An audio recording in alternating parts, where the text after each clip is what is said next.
अस्सलाम वालेकुम students. 10th class की केमिस्ट्री का हमने chapter number 9 chemical equilibrium start किया हुआ है और आज जो हमारा टॉपिक है लेक्चर नंबर 10 में हम डिस्कस करेंगे वो हम केमिकल इक्विलिब्रियम कांस्टेंट को एक्सप्रेस करेंगे एग्जांपल्स के लिए। यानी कुछ एग्जांपल, 2 एग्जांपल्स बुक में दी गई है जिनके लिए हम केसी को एक्सप्रेस करेंगे। लास्ट टाइम पिछले लेक्चर में हमने केसी को डिटेल में पढ़ा है, एक जनरल रिएक्शंस के लिए हमने इसको एक्सप्रेस किया। और जनरल रिएक्शंस कौन सा रिएक्शन था? वो रिएक्शन था जिसमें नंबर ऑफ मोल्स हमने लिए थे रिएक्टेंट्स के भी और प्रोडक्ट्स के भी। तो ऐसे रिएक्शंस को हमने जनरल रिएक्शंस कह दिया था। और केसी हमने एंड पे रिजल्ट क्या निकाला था? केसी क्या निकल आया था? केसी ये था हमारे पास कि प्रोडक्ट्स की जो कंसंट्रेशन थी सी और डी, इनकी कंसंट्रेशन को हमने डिवाइड किया था रिएक्टेंट्स की कंसंट्रेशन पर। ये एक्सप्रेशन था। और जो इनके नंबर ऑफ मोल थे ये इनके ऊपर हमने पावर लगा दिए थे, पावर बना दिए थे। ए स्मॉल बी इनके number of mole, small C और स्मॉल डी प्रोडक्ट के नंबर ऑफ मोल। ये केसी को हमने लास्ट टाइम इस तरह एक्सप्रेस किया था। अब हमने इसी एक्सप्रेशंस को अप्लाई करने हैं बाकायदा 2 रिएक्शंस पे। हम एग्जांपल्स लेंगे, 2 रिएक्शन जो कि बुक में दी गई हैं एग्जांपल्स के तौर पर, उसके लिए हम केसी एक्सप्रेस कर देते हैं। ठीक है, तो पहला फर्स्ट एग्जांपल जो हमारे पास है वो है reaction of nitrogen. Nitrogen react करता है ऑक्सीजन के साथ, रिवर्सिबली रिएक्ट करता है और ये प्रोडक्ट बनाता है नाइट्रोजन मोनोऑक्साइड। और ये रिवर्सिबली यही वापस दोबारा टूट कर क्या बनाता है? नाइट्रोजन और ऑक्सीजन। आप इसको बैलेंस करेंगे, नाइट्रोजन 2 है, ऑक्सीजन 2 है, लेकिन इसमें नाइट्रोजन 1 है, ऑक्सीजन 1 है, तो यहाँ पे क्या लगाना पड़ेगा? 2 लगाना पड़ेगा। अब ये बैलेंस हुआ। ये रिएक्शन 2 रिएक्शन पर मुश्तमिल है। फॉरवर्ड रिएक्शन में नाइट्रोजन और ऑक्सीजन रिएक्ट करके नाइट्रोजन मोनोऑक्साइड बनाते हैं। रिवर्स रिएक्शन में नाइट्रोजन मोनोऑक्साइड टूटकर नाइट्रोजन और ऑक्सीजन बनाते हैं। अब हम इसके लिए जल्दी से केसी एक्सप्रेशन लिख देते हैं। बहुत सिंपल है, बहुत आसान है। आप लोगों ने क्या करना है? प्रोडक्ट की कंसंट्रेशन को हमेशा डिवाइड करना है रिएक्टेंट्स की कंसंट्रेशन पे और इनके रिस्पेक्टिव नंबर ऑफ मोल इनके ऊपर पावर बना के लिख देने। अब हम फॉरवर्ड रिएक्शन एक तरफ लिख देते हैं और दूसरी तरफ हम रिवर्स रिएक्शन, और फिर दोनों को मिलाकर केसी निकाल लेते हैं। फॉरवर्ड रिएक्शन है और यहाँ पे क्या है? रिवर्स रिएक्शन है। तो आप इसमें देख सकते हैं फॉरवर्ड रिएक्शन क्या है? नाइट्रोजन और प्लस ऑक्सीजन रिएक्ट करते हैं और ये बनाते हैं नाइट्रोजन मोनोऑक्साइड। ये फॉरवर्ड रिएक्शन है। और अगर हम रिवर्स रिएक्शन ले लेते हैं तो नाइट्रोजन मोनोऑक्साइड वापस टूटना शुरू कर देता है नाइट्रोजन में और ऑक्सीजन में। तो हमने इस तरह दोनों रिएक्शंस को अलग अलग करके लिख दिया है। अब हम इनके लिए law of mass action apply कर देते हैं। तो यहाँ पे हम देखते हैं इस रिएक्शंस की रफ्तार जो रेट ऑफ फॉरवर्ड रिएक्शन है ये भला किस चीज के डायरेक्टली प्रोपोर्शनल है? इन रिएक्टेंट्स की कंसंट्रेशन के, नाइट्रोजन और ऑक्सीजन की मोलर कंसंट्रेशन के। अंडरस्टूड है। यहाँ पे हमने नहीं लिखा तो इस तरफ क्या है? ये मल्टीप्लीकेशन है, ये मल्टीप्लाई हो रहे हैं। इसके साथ कुछ नहीं लिखा तो नंबर ऑफ मोल्स क्या है? 1 और 1। तो 1 हमने नहीं लिखा पावर में, तो ये भी अंडरस्टूड है। मैं आप लोगों को समझाने के लिए 1 लिख देता हूँ। वैसे 1 लिखा नहीं जाता, लेकिन मैंने समझाने के लिए यहाँ पे 1 इसलिए लिख दिया ताकि आप यहाँ पे देखें कि हम नंबर ऑफ मोल्स को क्या कर देते हैं?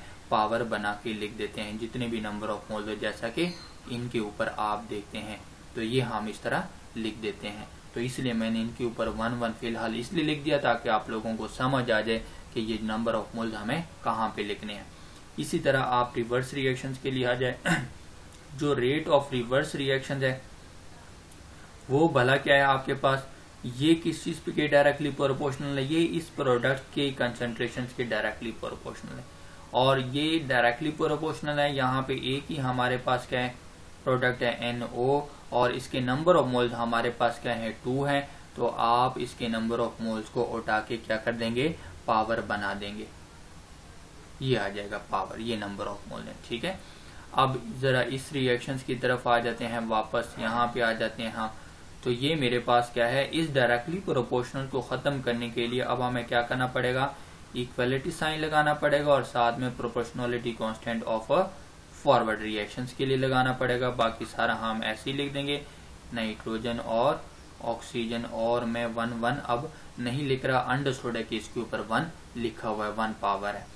अब इसी तरह ये मेरे पास क्या बन गया, 1 बन गया। अब इसके लिए भी ऐसे लिखें, rate of reverse reaction directly proportional को खत्म करने के लिए इक्वालिटी साइन और साथ में कांस्टेंट लगा देंगे रिवर्स रिएक्शंस के लिए, और ये मेरे पास बन जाएगा NO इसी तरह, और ये इनके नंबर ऑफ मोल लगा देंगे 2।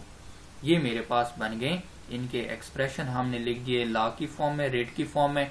अब हमें पता है जब डायनामिक इक्विलिब्रियम इस्टेब्लिश हो जाता है तब ये दोनों बराबर हो जाते हैं, दोनों की रफ्तार क्या हो जाती है, बराबर। एट डायनामिक इक्विलिब्रियम, जब डायनामिक इक्विलिब्रियम इस्टेब्लिश हो जाता है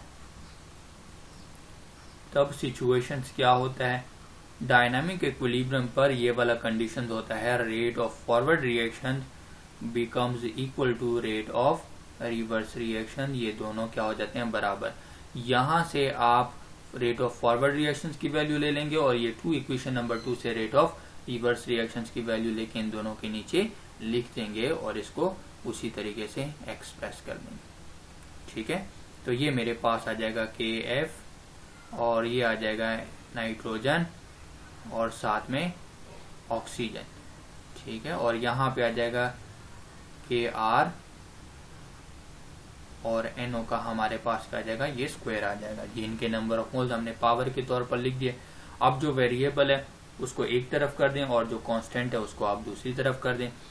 तो आप क्या करेंगे, यहाँ पे KF को अपनी जगह पे रहने दें और ये वाला कांस्टेंट KR उठा के इसके ऊपर क्या कर देंगे, डिवाइड कर देंगे, ये आ जाएगा। आप NO को अपनी जगह पे रहने दें और इस N2O2 को उठा के इसके ऊपर डिवाइड कर दें, ये आ जाएगा। ठीक है, अब ये KF और KR हमें पता है ये किस के इक्वल होते हैं, ये KC के इक्वल होता है। KF ये जो रेशो है ये किसके इक्वल है, KC के इक्वल है। तो हम वहां पे KC लिख देंगे, इनको रिप्लेस करके हम क्या लिख देते हैं, KC लिख देते हैं। तो ये मेरे पास आ जाएगा KC NO का स्क्वायर आ जाएगा और साथ में N2 और O2। ये मेरे पास एक्सप्रेशन बन गया उस रिएक्शंस के लिए जो हमने वहां पे लिख दिया था। अब आप सिंपली देख सकते हैं कि हमने जो लास्ट टाइम डिराइव किया था KC को वो बिल्कुल ऐसा ही था कि हम प्रोडक्ट की कंसंट्रेशंस को डिवाइड करते हैं रिएक्टेंट्स की कंसंट्रेशंस पर। तो ये मेरे पास क्या बन जाता है, KC और इनके नंबर ऑफ मोल्स को आप क्या कर देते हैं, पावर बना देते हैं। बस आप सिंपली भी ये सारा ना करने से भी आप डायरेक्ट भी KC इजिली निकाल सकते हैं। केमिकल रिएक्शंस को पहले बैलेंस करें और प्रोडक्ट जितने भी हैं उसको आप ऊपर लिख दें और रिएक्टेंट्स को नीचे लिख दें और फिर इनके नंबर ऑफ मोल भी पावर की सूरत में शो कर दें। ये जो स्क्वायर ब्रैकेट रिप्रेजेंट करता है ये कंसंट्रेशन को रिप्रेजेंट करता है। आपको प्रॉब्लम है जो कंसंट्रेशन दी गई है आप इन ही सिंबल्स की जगह पे इनकी कंसंट्रेशन पुट कर देंगे और जो पावर वगैरह होते हैं उसी तरह मैथमेटिकल रूल्स अप्लाई करके आप KC निकाल लेंगे। ये हुआ फर्स्ट एग्जांपल। अब एक और एग्जांपल जो हमें दी गई है वो अमोनिया की दी गई है कि हम अमोनिया बनाते हैं हैबर प्रोसेस के जरिए। तो किस तरह हमारे पास वो भी एक रिवर्सिबल रिएक्शन ही है, तो उसके लिए हम KC को कैसे एक्सप्रेस करेंगे। तो हम यहाँ पे देख लेते हैं, मेरे पास रिएक्शन है, नाइट्रोजन रिएक्ट करता है हाइड्रोजन के साथ, रिवर्सिबली रिएक्ट करता है। ये नाइट्रोजन और हाइड्रोजन मिलकर क्या बनाते हैं, NH3 बनाते हैं और NH3 वापस टूट कर क्या बनाते हैं, नाइट्रोजन और हाइड्रोजन बनाते हैं। ये मेरे पास क्या एक रिवर्सिबल रिएक्शन है। अब इस रिएक्शन में हम देखते हैं कि बैलेंस तो नहीं है, पहले आप इसको बैलेंस करेंगे। तो आप देखें यहाँ पे जरा, ये नाइट्रोजन कितने हैं, 2 है और आपके पास रिएक्टेंट्स प्रोडक्ट्स में कितने, 1, तो आपको इस तरफ क्या लगाना पड़ेगा, 2 लगाना पड़ेगा। अब हाँ, नाइट्रोजन तो बैलेंस हो गए लेकिन हाइड्रोजन बैलेंस नहीं है। 2 को 3 के साथ मल्टीप्लाई करें 6 हुए, लेकिन आपके पास रिएक्टेंट्स में कितने हैं, 2 हैं, तो आप यहाँ पे क्या लगा देंगे, 3 लगा देंगे। अब ये बैलेंस्ड केमिकल इक्वेशन है। नाइट्रोजन के नंबर ऑफ मोल्स 1 और हाइड्रोजन के 3 मोल्स के साथ रिएक्ट करके 2 मोल्स हमें ये अमोनिया बना के दे देते हैं। इसकी फिजिकल स्टेट गैस है, ये भी फिजिकल स्टेट क्या है, गैस में है, और ये भी फिजिकल स्टेट गैस में है। इस तरह ये मैंने एक बैलेंस्ड केमिकल इक्वेशन लिख दिया। ये भी 2 रिएक्शन पर मुश्तमिल है। एक है फॉरवर्ड रिएक्शन, नाइट्रोजन और हाइड्रोजन मिलकर अमोनिया बनाते हैं और ये अमोनिया वापस जाके क्या बनाता है, ये नाइट्रोजन और हाइड्रोजन बनाते हैं। इस तरह ये दोनों। अब हम बीच में एक लाइन लगा देते हैं, फॉरवर्ड रिएक्शंस को अलग लिख देते हैं और रिवर्स रिएक्शंस को अलग, और फिर इसके लिए हम केसी लगा देते हैं, केसी निकाल लेते हैं। तो यहाँ पे आ जाएगा फॉरवर्ड रिएक्शन और यहाँ पे मैं लिख देता हूँ रिवर्स रिएक्शन। ठीक है, अब हम फॉरवर्ड रिएक्शन में हम देखते हैं कि क्या है हमारे पास। नाइट्रोजन और प्लस हाइड्रोजन ने रिएक्ट किया और क्या बना दिया, NH3 बना दिया। ये हमारे पास है फॉरवर्ड रिएक्शन। और रिवर्स रिएक्शन में यही अमोनिया वापस टूटकर क्या बनाना शुरू कर देते हैं, हाइड्रोजन और साथ में नाइट्रोजन। ये वाला रिवर्स रिएक्शन है। अब आप law of mass action apply करें तो पहले हम इसके लिए देख लेते हैं।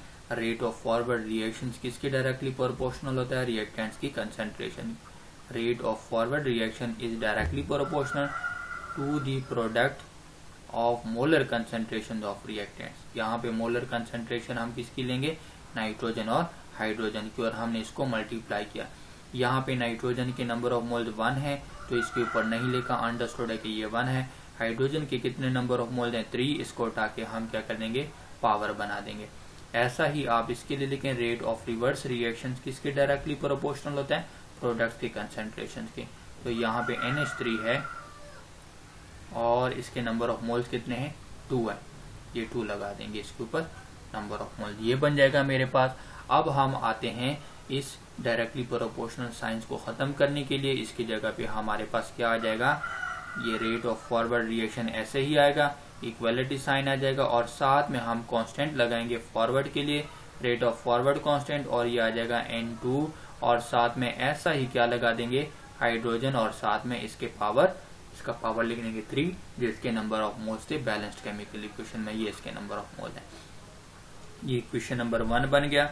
अब इसमें भी आ जाए, rate of reverse reaction equal sign लगा देंगे, ये प्रोपोर्शनलिटी कांस्टेंट को खत्म कर देंगे और साथ में क्या कर देंगे, कांस्टेंट लगा देंगे रिवर्स रिएक्शंस के लिए, और NH3 और ये इसके नंबर ऑफ मोल्स 2, जो इसके बैलेंस केमिकल इक्वेशन में नंबर ऑफ मोल्स थे, ये मेरे पास 2 बन गया। अब डायनामिक इक्विलिब्रियम एस्टैब्लिश हो जाता है, तब रेट ऑफ फॉरवर्ड और रिवर्स रिएक्शन दोनों बराबर हो जाते हैं एट डायनामिक इक्विलिब्रियम। जब डायनामिक इक्विलिब्रियम क्या हुआ, एस्टैब्लिश हुआ, तब हमें पता है कि डायनामिक इक्विलिब्रियम पर होता क्या है, डायनामिक इक्विलिब्रियम पर रेट ऑफ फॉरवर्ड रिएक्शन और रेट ऑफ रिवर्स रिएक्शन दोनों ही इक्वल हो जाते हैं। Rate of forward reaction becomes equal to rate of reverse reaction.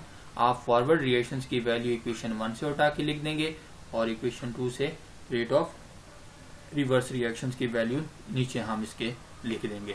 अब हम यहाँ पे आ जाते हैं, तो ये मेरे पास क्या बन जाएगा, अब आप आए, रेट ऑफ फॉरवर्ड रिएक्शंस की वैल्यू आपके पास क्या है, यहाँ से ले लेंगे, ये आ जाएगी वैल्यू, तो मैं यहाँ से उठा के इसके नीचे लिख देता हूँ, ये आ जाएगी KF और ये आ जाएगा N2 और ये आ जाएगा H2 और पावर क्या आ जाएगा 3।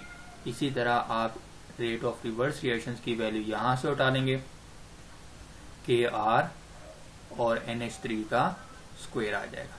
ये मेरे पास, ये हमने रेट ऑफ फॉरवर्ड और रेट ऑफ रिवर्स रिएक्शंस को इक्वल किया, क्यों, क्योंकि डायनामिक इक्विलिब्रियम एस्टैब्लिश हुआ। आप जो वेरिएबल है उसको एक तरफ कर दें और जो कांस्टेंट है उसको आप दूसरी तरफ कर दें। तो यहाँ का जो कांस्टेंट है वो KF है, इसको आप यहीं पे रहने दें, ये कहीं नहीं जाएगा।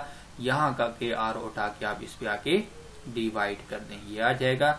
इसी तरह यहाँ के जो NH3 हैं ये यहीं पे रहेंगे, ये कहीं नहीं जाएंगे। और यहाँ जो आपके पास N2 और H2 मौजूद है, ये हम इसको मेहमान बनाकर यहाँ पे ले आएंगे, N2 H2, और ये इनके क्या आ जाएंगे, पावर आ जाएंगे। अब हमें पता है कि KF डिवाइडेड बाय KR, ये जो रेशो हमारे पास मौजूद है ये किसके इक्वल है, ये हम इसको एक नई एक्सप्रेशन से रिप्रेजेंट करते हैं जिसको हम KC कहते हैं। ये मेरे पास आ जाएगा KC, उसकी जगह पे मैंने लिख दिया, और ये आ जाएगा NH3 स्क्वायर आ जाएगा, और साथ में ये क्या आ जाएगा, N2 और ये आ जाएगा H2। इस तरह हमने इसको एक्सप्रेस किया। ये क्या थे, प्रोडक्ट, तो आपने प्रोडक्ट्स को लेके प्रोडक्ट्स की कंसंट्रेशंस को डिवाइड करना होता है रिएक्टेंट्स की कंसंट्रेशन पर, उसी को आप क्या कहते हैं, केसी। तो आप डायरेक्ट जो है ना बैलेंस्ड केमिकल इक्वेशन से ऐसे भी डायरेक्ट भी केसी एक्सप्रेस कर सकते हैं, लेकिन बाकायदा अगर मेथड फॉलो करके लिखें तो वो बहुत बेहतर होता है, इंप्रेशन भी अच्छा पड़ जाता है। उम्मीद है आप लोगों को इस लेक्चर की समझ आ गई होगी। तो ये केसी के हमने एग्जांपल्स को भी देख लिया, केसी को हमने लास्ट लेक्चर में एक्सप्रेस भी किया। अगर किसी ने इसकी एक्सप्रेशन देखनी है कि जनरल रिएक्शंस के लिए किस तरह एक्सप्रेस करते हैं, या फिर बगैर नंबर ऑफ मोल वाले के लिए किस तरह एक्सप्रेस करते हैं जिनके नंबर ऑफ मोल्स इक्वल हो, तो कंजक्टिव 2 पिछले लेक्चर दिए गए हैं, आप उसको देख सकते हैं। तो आप उम्मीद है इस लेक्चर की समझ आ गई होगी। आप इसको लाइक करें, शेयर करें और हमारे चैनल को सब्सक्राइब करें। अपना ख्याल रखिएगा। अल्लाह हाफिज़।